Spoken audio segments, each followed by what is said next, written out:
आपला प्रश्न काय म्हणत आहे, 5 वर्षापूर्वी रेखा व नेहाची सरासरी वय 34 वर्ष आहे. आज रेखा, नेहा व नीरज चे सरासरी वय 33 वर्ष आहे. तर 10 वर्षानंतर नीरजचे वय किती असेल? सगळ्यात आधी काय करायचं, 5 वर्षापूर्वी म्हणत आहे ना, 5 वर्षापूर्वी म्हणत आहे. 5 वर्षापूर्वी रेखा व नीरज चे सरासरी वय किती आहे? 34 वर्ष आहे. तर आज त्यांची वयाची बेरीज किती असेल?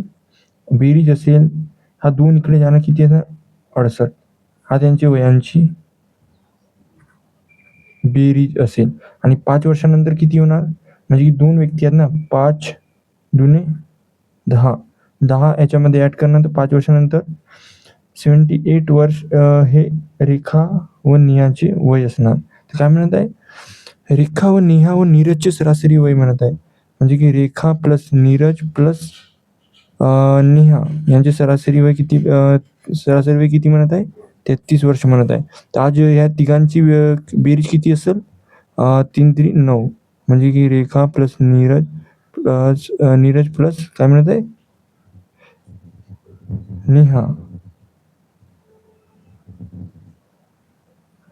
यांची बेरीज किती असेल? 99 वर्ष. आणि ह्या दोघांची वय किती आहे, रेखा व नेहाची? 78, म्हणजे की 99 मधून 78 वजा करून किती येणार? 1 9 गेले 21 वर्ष येणार. आज नीरजचे वय किती आहे? 21 वर्ष आहे. तर काय म्हणत आहे, 10 वर्षानंतर विचारत आहे. काय म्हणत आहे, 10 वर्षानंतर. तर 10 वर्षानंतर किती असणार? 21 प्लस 10 किती येणार? 31. 31 वर्ष हे नीरजचे 10 वर्षानंतरचे वय आहे. तर आपले आन्सर क्रमांक काय येणार?